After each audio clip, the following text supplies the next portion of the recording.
டே 5 of இன்னும் நெருக்கமாய் பழகலாம் இயேசுவோடு அப்படின்ற சீரீஸில் இன்றைக்கி நாள் 5ல் நம்ம இருக்கோம். இன்றைக்கி நம்ம என்ன காரியத்தை குறித்து நம்ம தியானிக்க போகிறோம் அப்படின்னா, நேற்று நம்ம பார்த்த காரியத்துடைய ஒரு கண்டினியூஷன். அதாவது நம்ம நேற்று என்ன பார்த்தோம் அப்படின்னா, சீஷர்கள்லாம் தங்களுக்குள்ளே யார் பெரியவன் சொல்லி அவங்களுக்குள்ளே அவங்க தர்க்கித்து கொண்டு இருக்கிறத பார்த்துட்டு ஆண்டவர் சொல்கிறாரு, உங்களுக்குள்ளே யார் சிறியவனாக இருக்கிறீங்களோ, அதாவது தாழ்ந்து மற்றவனுக்கு ஊழியம் செய்ய வேண்டும் என்ற சிந்தையோடு தாழ்மையோடு இருப்பவன் தான் உங்களை இருக்கிறவனே ரொம்ப பெரியவன் அப்படின்னு சொல்லி ஒரு விளக்கத்தை ஆண்டவர் கொடுக்கறது பார்க்கிறோம். ஸோ அவங்களுக்குள்ள இப்படிப்பட்ட ஒரு சிந்தனை இருந்தது. அது தவறு அப்படின்னு சொல்லி நேற்று நம்ம பார்த்தோம். தாழ்மையாக இருக்கணும் அப்படின்னு பார்த்தோம். ஸோ ஏன் இவங்களுக்குள்ள இப்படி ஒரு சிந்தை இருக்குது, அவங்களுக்குள்ள அந்த சிந்தை இருக்குது அப்படின்னா நீங்களும் நானும் ரொம்ப நல்லவங்களா அப்படின்னு பார்த்தா கிடையாது. நமக்குள்ளேயும் இந்த மாதிரி சில சிந்தனைகள் இருக்கிறது. அவங்க எப்படி தங்களுக்குள்ள நீ பெரியவனா நான் பெரியவனா அப்படின்னு சொல்லி அவங்களுக்குள்ள இது இருந்ததில்லை. அதுக்கான காரணம் என்ன? எல்லா காரியத்துக்கும் அதோடைய வேரை நம்ம பார்க்கணும். வெறும் கிளைகளை அதெல்லாம் நம்ம சரி பண்ணிட்டு வேரில் ஏதோ பிரச்சனை, வேருக்குள்ளே அழுகிட்டு இருக்கு அப்படின்னா அந்த செடியை நம்ம மறுபடியும் கொண்டு வரவே முடியாது. கரெக்டாக? ஸோ அந்த வேர் என்ன அப்படின்றத நம்ம இன்னைக்கு பார்க்க போகிறோம். ஸோ இதோடைய வேர் என்ன அப்படின்னு பார்த்தீங்கன்னா, அதில் ஒரு கைண்ட் ஆஃப் இது என்ன அப்படின்னா பெருமை. அதை இன்னும் உள்ளே நம்ம போய் பார்த்தோம். பெருமைன்றது நமக்கு வெளியே தெரியுது, ஆனால் உள்ளுக்குள்ளே இன்னும் நம்ம டீப்பாக போய் பார்த்தோம் அப்படின்னா அதோடைய ரூட், அந்த வேர் எங்கே ஸ்டார்ட் ஆகுது அப்படின்னு பார்த்தீங்கன்னா செல்ஃப் அப்சஷன் அப்படின்னு சொல்லுவாங்க. தன்னைத்தானே அதிகமாக நேசிப்பது, ஒரு அளவுக்கு மேலாக தான் என்ற அந்த நேசம், தன் மேலே இருக்கிற நேசம் அதிகமாக இருக்கிறது தான் இந்த செல்ஃப் அப்சஷன் அப்படின்னு சொல்லுவாங்க. அப்சஷன் அப்படின்னா ஒரு நிலைக்கு மேலே தன்னையே ரொம்ப நேசிக்கிறது, இல்லை தன்னை பற்றி மாத்திரமே எல்லா காரியத்திலையுமே யோசிக்கிறதுக்கு பேர் தான் செல்ஃப் அப்சஷன். அதாவது தன்னை மிகப்படுத்தி பேசிக்கிறது, இல்லை தன்னை மிகவும் அதிகமாக நேசிக்கிறது. இதுதான் நம்ம பார்க்க போகிறோம். இதுதான் இப்படிப்பட்ட பிரச்சனைகள், அதாவது நீ பெரியவனா நான் பெரியவனு ஒரு இடத்துல பிரச்சனை வருதுன்னா அதுக்கு காரணம் என்னன்னா, ஆல்ரெடி ஒரு பர்சன் நான் பெரியவன், உன்னை விட நான் பெஸ்ட் அப்படின்னு சொல்லி தன்னை அதிகமாய் எண்ணுவது தான் அதுக்கான காரணமாக இருக்கிறது. ஸோ ஒரு வசனத்தை அதற்கு ஆதாரமாக நம்ம வாசிக்கலாம். 1 கொரிந்தியர் 10:12 தன்னை நிற்கிறவன் என்று எண்ணுகிறவன் விழாதபடிக்கு எச்சரிக்கையா இருக்க கடவன். இன்னைக்கு நம்ம வாழ்க்கையில கூட ஏதோ ஒரு நம்ம என்னதான் நம்ம ரொம்ப தாழ்மையா இருக்கோன்ற மாதிரி நம்ம நினைச்சிட்டு இருந்தாலும் நம்மையே அறியாம ஏதோ ஒரு பகுதியில் நமக்கு என்ன இருக்கு அப்படின்னா, ஒரு காரியத்தை குறித்து இதை நான் பெஸ்ட்டாக தான் பண்றேன், இந்த காரியத்தில் நான் இவங்களோட ஒரு ஸ்டெப் ஹெடாக தான் இருக்கேன் அப்படின்னு சொல்லி நமக்குள்ளே ஒரு பொறுமை இருக்கிறது, ஒரு பெருமை இருக்கிறது. அந்த பெருமைனால என்ன பண்றோம் அப்படின்னா, மற்றவர்கள் அதை பாராட்ட வேண்டும், அந்த காரியத்தை அறிந்து அவங்க நம்மளை உயர்த்தி பேசணும், பெருமை பாராட்டி பேசணும் அப்படின்ற ஒரு காரியம், ஒரு ஆசை, ஒரு எதிர்பார்ப்பு இருக்கிறது. ஸோ அந்த எதிர்பார்ப்பு பூர்த்தி ஆகாத சமயத்தில் நமக்குள்ள என்ன வருது, அவங்க இன்னொருத்தங்களுக்கு அந்த இது கொடுக்குறாங்க. ஸோ அப்படின்னா அவங்க மேலே ஒரு பொறாமை வருது, இல்லை இன்னொரு பர்சன் அந்த உயரத்தை அடைகிறார்கள் என்றால் நமக்கு அதில் ஒரு கோபம் வருகிறது. ஸோ இதுதான் பேசிக். ஸோ அதோடைய ரூட், அந்த வேர் எங்கே இருக்குது, அந்த வேர் எங்கே இருக்குன்னா தன்னைத்தானே அதிகமாய் ஒரு அளவுக்கு மீறி அதிகமாய் நேசிப்பது, பெருமை, இது எல்லாமே இதுக்கான வேராக இருக்கிறது. ஸோ இது உங்களுக்குள்ளே இருக்குது அப்படின்றத நம்ம எந்தெந்த சயின்ஸில் வச்சு பார்த்துக்கலாம் அப்படின்னா, ரொம்ப ஒருத்தங்க தன்னுடைய அச்சீவ்மெண்ட்ஸ், அதாவது எப்படியாவது எல்லாத்துலையும் நான் பெஸ்ட்டாக இருக்கணும், எல்லாத்தையும் பெஸ்ட்டாக பண்ணணும் அப்படின்னு சொல்லி ரொம்ப அதுக்காக மெனக்கிடுறது. ஸோ ஃபார் எக்ஸாம்பிள், நம்ம எல்லாத்துலேயும் பர்ஃபெக்டாக இருக்கணும் அப்படின்னு நினைக்கிறது தப்பு கிடையாது. பட் ரொம்ப ஓவர் அப்சஸ்ட், லைக் எல்லாமே எனக்கு பர்ஃபெக்டாக நான் பண்ணணும், எது பண்ணாலும் அது பர்ஃபெக்டாக இருக்கணும், பர்ஃபெக்டாக இல்லாத ஒரு விஷயத்த நான் பண்ண மாட்டேன் அப்படின்றது. ஸோ இது நமக்குள்ளே நிறைய, எனக்குள்ளே இந்த தாட் நிறைய இருக்குது. பட் நம்ம இதெல்லாம் நம்ம நினச்சிட்டு இருக்கோன்னா, நான் பர்ஃபெக்ஷனிஸ்ட்டு, பர்ஃபெக்டாக இருக்கணும்னு நினைக்கிறேன், தப்பா அப்படின்னு இல்லை, கிடையாது. ஒரு அளவுக்கு மேலே நம்ம எது பண்ணாலும் அது பெஸ்ட்டாக தான் இருக்கணும். பெஸ்ட்டாக பண்ண முடியலன்னா அந்த விஷயத்தை பண்ணவே கூடாதுன்னு நினைக்கிறது ஒரு வகையான ஒரு pride. And at the same time மூன்றாவது காரியம் யாராச்சும் ஒன்று சொல்லிட்டாங்க, ஒரு கிரிட்டிசிசம் சொல்லிட்டாங்க, இதை நீங்கள் மாற்றிக்கோங்க அப்படின்னு சொல்லிட்டாங்க அப்படின்னா அந்த விஷயத்தை பாசிட்டிவாக எடுத்துக்கிட்டு, ஒரு கன்ஸ்ட்ரக்டிவ் கிரிட்டிசிசமாக எடுத்துக்கிட்டு அதுலேருந்து நம்ம இம்ப்ரூவ் ஆகணும் அப்படின்றத யோசிக்காமல் அந்த கிரிட்டிசிசம் பற்றி ரொம்ப திங்க் பண்ணுறது. ஏன் இவங்க அப்படி சொன்னாங்க, எதனால் அப்படி சொன்னாங்க, ஏன் மேலே அது மிஸ்டேக்கா, இல்லை இவங்க என்ன மோட்டிவில் சொன்னாங்க அப்படின்னு சொல்லி ரொம்ப ஓவர் திங்க் பண்ணுறது எல்லாமே அது கூட ஒரு வகையான ஒரு பெருமை தான். ஏன்னா என்கிட்ட குறை சொல்கிறதுக்கு எதுவுமே இல்லை, இவங்க இதில் ஒரு குறை சொல்கிறாங்கன்னா அப்போது இவங்களோட மோட்டிவ் என்ன அப்படின்னு சொல்லி அந்த கிரிட்டிசிசம் பற்றி ரொம்ப திங்க் பண்ணுறது. அடுத்தது பார்த்திங்கன்னா, எல்லா கான்வர்சேஷன்ஸ்லையும் என்னோட பாயிண்ட் இருக்கணும் அப்படின்னு சொல்லி அந்த கான்வர்சேஷன்ஸை வந்து டாமினேட் பண்ணுறது. ஸோ இதெல்லாம் வந்து பார்த்திங்கன்னா ஒரு வகையான செல்ஃப் அப்சஷன் அண்ட் ப்ரைடுக்கான ஒரு ரீசனாக இருக்குது. ப்ரைடு தான் அதுக்கான ரூட் காஸாக இருக்குது. ஸோ இது எல்லாமே அதுக்குள்ளே அடங்கிடுது. இது ஏன் நம்ம பண்ணுறோம்? நம்ம எல்லாருமே ஏதோ ஒரு வகையில் இந்த விஷயத்த பண்ணுறோம். ஒரு வகையில் வந்து நம்ம பழகிற இடத்துல எல்லா இடத்துலையுமே இந்த மாதிரி குணங்கள் நம்ம எல்லாருக்குள்ளேயும் வந்து அப்பப்போ வந்து தென்படுது. ஏன் நம்ம இதை அப்படி பண்ணுறோம் அப்படின்னா, ஒரு விஷயம் நம்மக்கிட்ட இல்லை, ஒரு காரியத்தை நம்ம வந்து நம்மக்கிட்ட அது குறைவாக இருக்குது. அதனால தான் நம்மளுடைய அட்டென்ஷன், அதாவது நமக்கு கிடைக்க வேண்டிய அன்பு, நமக்கு கிடைக்க வேண்டிய கவனிப்பு ஒரு இடத்துல கிடைக்கல. ஸோ நான் என்ன பண்ணுறேன்னா, அந்த கவனிப்பையும் அன்பையும் தவறான ஒரு இடத்துல நான் வந்து தேடும் போது அது என்னவாகுதுன்னா செல்ஃப் அப்சஷன் ஆகுது. தன்னையே அதிகமாக நேசிக்கிறதுக்கு, அதாவது வெளியேருந்து எனக்கு அன்பு கிடைக்கல, ஸோ நான் என்ன பண்ணுறேன், நானே என்னை அதிகமாக நேசிச்சுக்கிறேன் அப்படின்னு சொல்லி ஒரு அப்சஷன் ஸ்டேட்குள்ளே, ஒரு தன்னைத்தானே அதிகமாக நேசிக்கும் ஒரு நிலைக்குள்ளாக போவது தான் இந்த செல்ஃப் அப்சஷன். 14வது வசனம் 14வது வசனம், நாங்கள் எங்கள் வாழ்நாளெல்லாம் களி கூர்ந்து மகிழும்படி காலையிலே எங்களை உமது கிருபையால் திருப்தியாக்கும். காலையிலே எங்களை உமது கிருபையால் திருப்தியாக்கும். திருப்தியாக்குதல் அப்படின்னா ஒரு லெவலுக்கு மேலே நம்ம சாப்பிட்டுட்டோம் அப்படின்னா நம்மளால் ஒரு வாய் கூட வைக்க முடியாது. அது எவ்வளோ டேஸ்டான ஃபுட்டாக இருந்தாலும் நம்ம வயிறுக்குன்னு ஒரு கெப்பாசிட்டி இருக்குது. அது ஃபுல்ஃபில் ஆகிடுச்சுன்னா அதுக்கப்புறம் நம்மளால் சாப்பிட முடியாது. அந்த மாதிரி தான் உமது கிருபையால் எங்களை திருப்தியாக்கும். கிருபையால் எங்களை திருப்தியாக்கும். காலையில் தினந்தோறும் ஆண்டவருடைய அன்பினாலையும் அவருடைய கிருபையினாலையும் அவர் என்னை நேசிக்கிறாரு. நோ மேட்டர் வாட், என்னுடைய பெர்ஃபார்மன்ஸ், நான் எந்த அளவுக்கு வந்து வேலை செய்கிறேன், எந்த அளவுக்கு நான் அச்சீவ் பண்ணியிருக்கேன், எவ்வளோ வீடு வச்சுருக்கேன், எவ்வளோ கார் வச்சுருக்கேன், எவ்வளோ சம்பாதிக்கிறேன்றதை வச்சு ஆண்டவர் என்னை வந்து நேசிக்கல. அவர் ஆல்ரெடி அவருடைய கிருபைனா அன்டிசர்விங், எனக்கு அவருடைய அன்பை சுதந்திரித்துக் கொள்வதற்கு எந்த ஒரு தகுதியுமே இல்லை. ஆனால் கிருபையினால he loves me so much. அந்த லவ் எனக்கு இருக்குது, சாட்டிஸ்ஃபைடாக இருக்குது, திருப்தியாக இருக்குது. திருப்தியாக இருந்துச்சுன்னா வேறு எதையும் நம்ம என்ன பண்ண மாட்டோம், சீக் பண்ண மாட்டோம். இந்த அன்புனால நாமே தினம்தோறும், இந்த கிருபையினாலே தினம்தோறும் நிறைத்து கொள்ளலைன்னா வெளியிருந்து ஒரு அட்டென்ஷன் வரணும், வெளியிருந்து ஒருத்தங்க என்னை கவனிக்கணும், வெளியிருந்து ஒரு அன்பு வரணும். அது என்ன ஃபார்ம்ல வேணாலும் இருக்கலாம். நம்ம என்ன பண்ணுவோம், அந்த அன்பும் அந்த கவனிப்பும் நமக்கு கிடைக்கிறதுக்காக என்ன எக்ஸ்ட்ரீமுக்கு வேணாலும் நம்ம போவோம். அப்போது தினந்தோறும் நம்ம என்ன பண்ணணும் அப்படின்னு வேதம் நமக்கு சொல்லுது, காலையிலே எங்களை உமது கிருபையால் திருப்தியாக்கும். அப்போ தினந்தோறும் என்னுடைய ஜெபம் என்னவா இருக்கணும் தெரியுமா, ஆண்டவரே இந்த நாளுக்கான கிருபைனால என்னுடைய இருதயத்தை திருப்தியாக்குங்க அப்படின்னு சொல்லி நம்ம ஜெபிக்க வேண்டும். இது நிறைய நேரங்கள் நம்ம நினைக்கலாம், சரி ஓகே இது வந்து நான் வந்து ஒரு தவறு, இது போக போக நான் வந்து சரி பண்ணிப்பேன் அப்படின்னு நீங்கள் நினைக்கலாம்.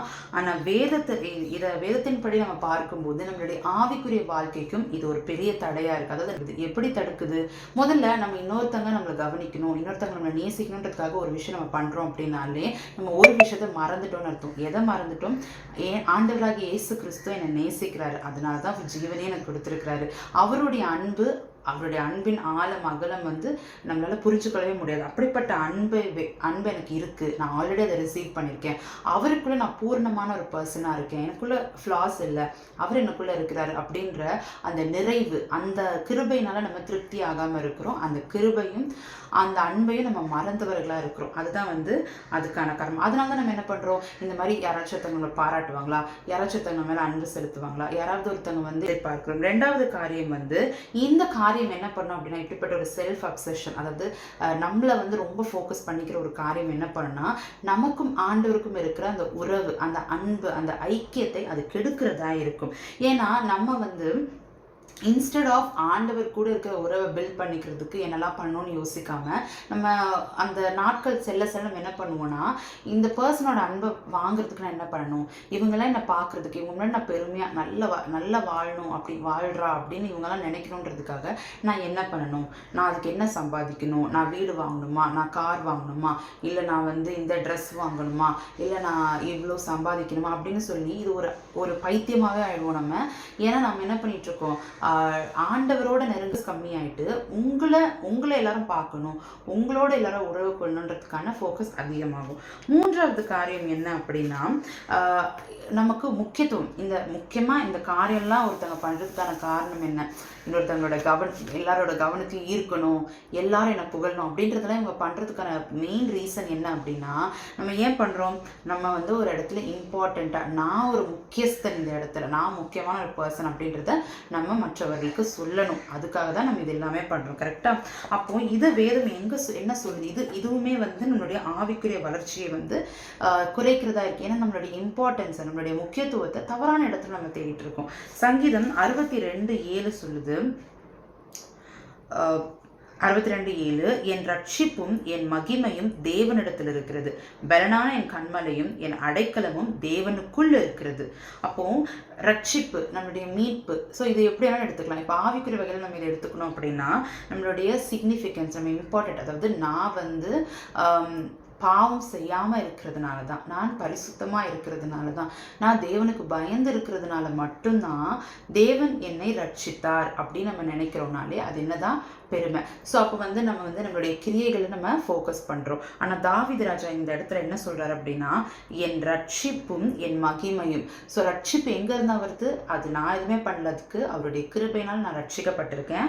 என் மகிமை, ஸோ நான் மகிமைனா ஹானர், பெருமை. என்னோட பெருமைலாம் வந்து யார் தான்? தேவனிடத்துல தான் இருக்கு. நான் ஒரு விஷயத்துல பெஸ்ட்னா அதுக்கு காரணம் நான் கிடையாது, என் ஆண்டவர்னால தான் நான் அந்த காரியத்தில் பெஸ்ட்டாக இருக்கேன்.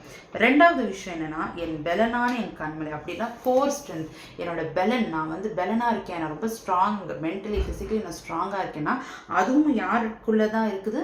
ஆண்டருக்குள்ளே தான் இருக்குது. அடுத்தது அடைக்கலம், என்னுடைய ப்ரொடெக்ஷன். நான் இப்படி தைரியமாக ப்ரொடெக்டடாக இருக்கிறேன், நான் ஒரு அடைக்கலத்துக்குள்ள இருக்க, ஒரு பாதுகாப்புல இருக்கேன்னா அதுவுமே யாருக்கு தான் மகிமை? ஆண்டவருக்கு தான் மகிமை. ஸோ அப்படி வந்து தாவீது ராஜா வந்து சொல்றதை பார்க்கணும். இன்னைக்கு நம்மளுடைய ரட்சிப்பு, மகிமை, பலன், பாதுகாப்பு இதெல்லாம் யாருக்குள்ள இருக்கிறது? நான் பெஸ்ட், அதனால ஆண்டவர் என்னை நேசிக்கிறாரு. நான் கரெக்டா இருக்கேன், அதனால ஆண்டவர் என்னை ஆசீர்வதிக்கிறாரு.